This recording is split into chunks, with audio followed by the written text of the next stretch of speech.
everybody, I'm Sarah and I'm a recorder player. It is a hectic week, but I am happy to be here. I'm going to troubleshoot your problems that you have sent in to me on Instagram. Time to solve all of your problems. One of the most common ones that came up was condensation. Yeah, our recorders get full of spit/condensation. The answer is prepare, clean, treat. It sounds like a skincare routine, and it is a little bit. Prepare, make sure your recorder is warmed up before you play. It's this section here between where you blow in and where the sound comes out. You want to make sure that that's warmed up to body temperature if you can. Pop it under your arm, under your knee, in your bra, they all work. Then when you blow that warm, moist air into the recorder, it's not going to hit a cold surface. Moist. Everyone's so scared of the word moist. Just continue, shall I? So that was prepare. Clean. You need to clean your recorder occasionally. Plastic instruments, very easy. Take them apart, give them a bath in the kitchen sink with washing up liquid and let it dry. Wooden recorders, colleagues of mine have also cleaned their wooden recorders with washing up liquid in the kitchen sink. I'm crying. You can also knock the block out and clean the inside and the block carefully with surgical spirit or high grade alcohol. I've done a whole other video on this, but that's the cleaning section. If you've cleaned and you're still getting problems, treat. You can treat your recorder with anti-condense, which is basically water mixed with washing up liquid in a certain proportion. And you drip a couple of drops in here in the windway and it runs down out of the beak, the mouthpiece, and that just coats the inside in a thin layer that helps the condensation not to stick. Follow these steps, prepare, clean, treat, and it should really help.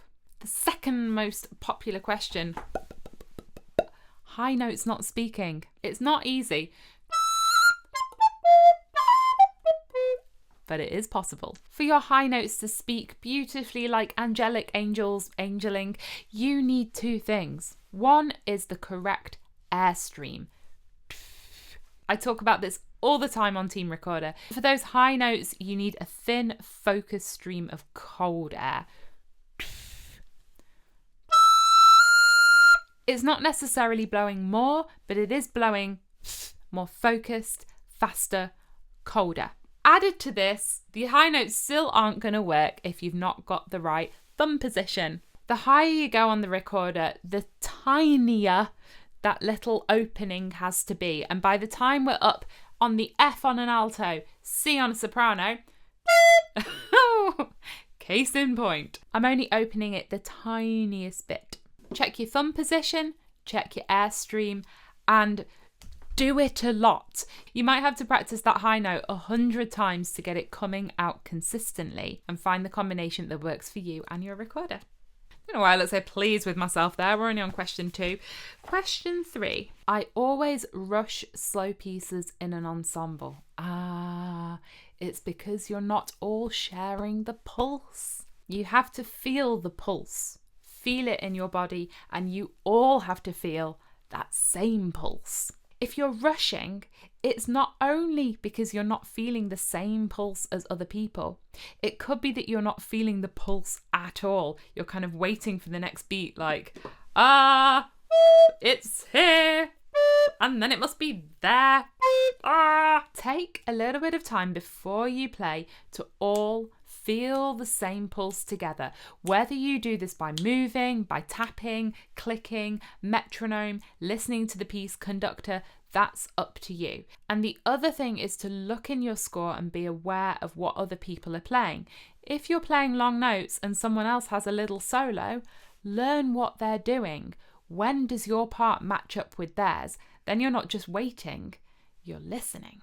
You're listening. I love this question. How do I practice modern music with all the bells and whistles without losing my mind? I mean, I could make a joke about I did that and I lost my mind anyway. The thing to do is break it down and practice different elements separately.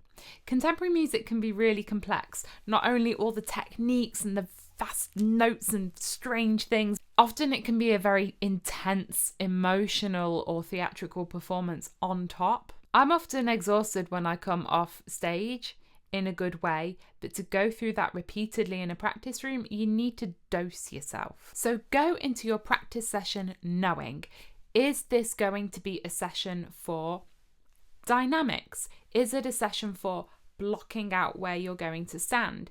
Is it how the text interacts with the music, or getting your fingers coordinated, or amplifying yourself and listening to your electronics, or figuring out how you light that candle and then drip the wax into the water? That is an actual piece I played. I have the same with these intense pieces. My attention span is shorter, so I try to make sure in that time I'm really concentrated, I'm clear on my goals, I get in, practice it, and then I get out again. What am I going to summarise that as? Clear goals, efficient work, rest. Last question from someone whose lowest notes on the recorder have a warble. A warble. The official term for this on the recorder is a wolf tone. I'm aware that doesn't come any closer to explaining to you what it is. I do have a recorder that has one of these, so let me get that. I'm going to play a long note. I want you to listen and you can hear a kind of warbling within the sound. Ready?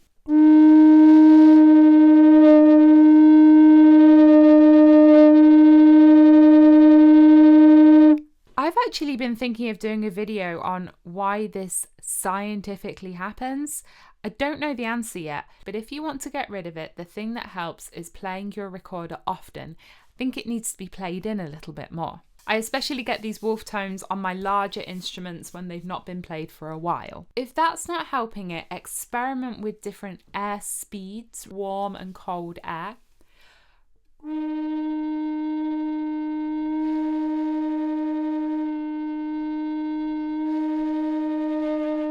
I notice the warble is more when I'm using cold air, and it's a bit less when I'm using warm air. If anyone has resources on how I can figure out what and why the wolf tone is, let me know.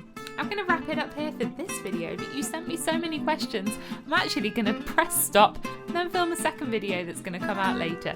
Thanks everybody for watching. As always, you can subscribe to Team Recorder by clicking on my face down here. Over here's the Team Recorder Patreon, where you can choose to support the channel. Here's some more videos. Thanks for watching and have a great day. Bye!